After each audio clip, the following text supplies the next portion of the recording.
बीच आज बड़ी खबर आई। देश में पहली बार लिथियम का बड़ा भंडार मिला। जम्मू कश्मीर के रियासी जिले में यह भंडार मिला है। इसकी कैपेसिटी 59 लाख टन है। 5.9 मिलियन टन वाइल्ड गोल्ड मिला है इंडिया को जम्मू एंड कश्मीर के रियासी डिस्ट्रिक्ट में। तो क्या अगले 10 साल में चाइना का डोमिनेंस खत्म हो जाएगा? क्या इंडिया चाइना को पीछे छोड़कर दुनिया की फैक्ट्री बन जाएगी और हमें इससे क्या फायदा हो सकता है? So let's start. 9 फरवरी को मिनिस्ट्री ऑफ माइंस ने अनाउंस करा कि भारत में 5.9 मिलियन टन लिथियम रिजर्व मिला है जम्मू एंड कश्मीर में। लेकिन लिथियम होता क्या है? लिथियम एक लाइट वेट मेटल है जो मोस्टली यूज़ होता है लिथियम आयन बैटरीज बनाने में। और लिथियम आयन बैटरीज यूज़ होता है ऑलमोस्ट हर तरह के इलेक्ट्रॉनिक गैजेट्स में, जैसे कि जिस फ़ोन से आप ये वीडियो देख रहे हैं उसकी बैटरी, लैपटॉप की बैटरी। लेकिन सबसे ज़्यादा यूज़ होता है इलेक्ट्रॉनिक व्हीकल्स में। जैसे क्रूड ऑयल को ब्लैक गोल्ड कहा जाता है, वैसे ही लिथियम को वाइट गोल्ड कहा जाता है। पर बैटरीज बनाने के लिए लिथियम ही क्यों, जबकि मार्केट में लेड एसिड बैटरीज भी है जो सालों से कार में लगती आ रही है? रीज़न है lithium ion batteries lead acid battery से 10 गुना ज़्यादा हल्की है और कम स्पेस में बहुत सारा एनर्जी स्टोर कर सकती है।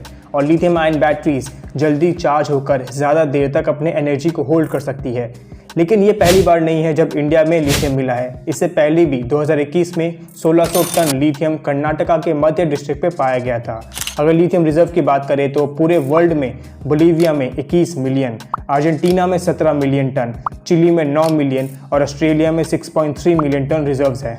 लेकिन लिथियम का मिलना इंडिया के लिए प्रॉफिटेबल कैसे है? Chapter 1, Indian Fortune. इंडिया ने कमिट करा है कि 2070 तक इंडिया में नेट जीरो एमिशन होगा, यानी कि भारत के majority of the cars electronic हो जाएंगे और बहुत सारी ऐसी चीज़ें रिप्लेस हो जाएगी जो ऑयल पर चलती है।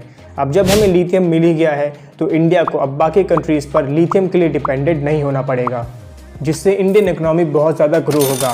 लेकिन क्या इंडिया लिथियम आयन बैटरीज बना पाएगी? ये इतना आसान नहीं है, क्योंकि एक देश है जो पूरे सप्लाई चेन को कंट्रोल कर रहा है और वो है चाइना। Chapter 2, China's mastermind. सिर्फ लिथियम से लिथियम आयन बैटरीज नहीं बनती, इसे बनाने के लिए बहुत सारे स्टेप्स हैं। सबसे पहला माइनिंग। अगर हम देखें तो 4 देश में सबसे ज़्यादा लिथियम मिलता है, ऑस्ट्रेलिया और साउथ अमेरिका के 3 देश, जिसे लिथियम ट्रायंगल भी बोला जाता है।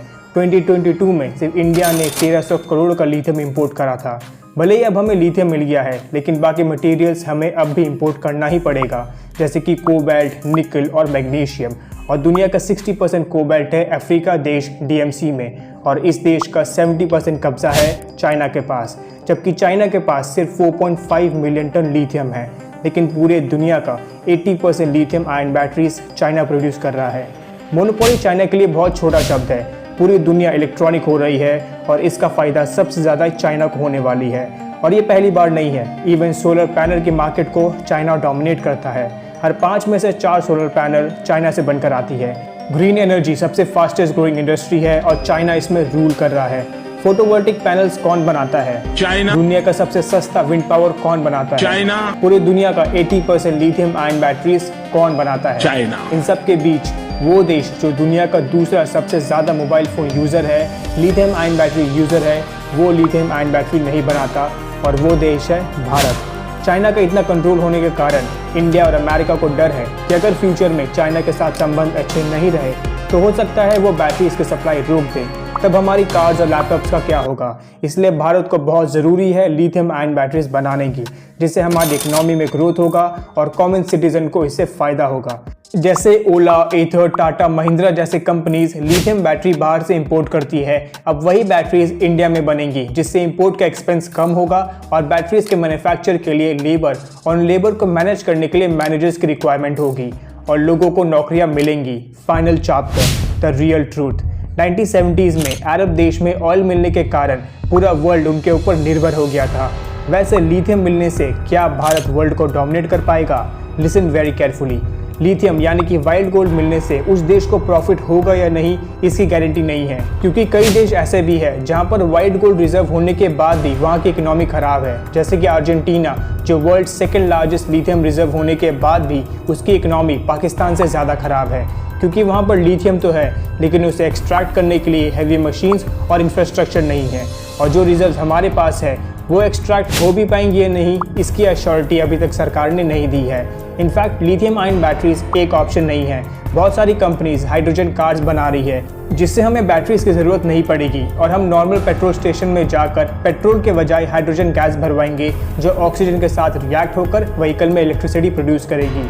इनफैक्ट लिथियम माइनिंग बिल्कुल भी एनवायरमेंटल फ्रेंडली नहीं है। 1 टन लिथियम को माइन करने के लिए बहुत सारा फॉसिल फ्यूल लगता है जो 15 टन तक कार्बन डाइऑक्साइड एमिट करता है।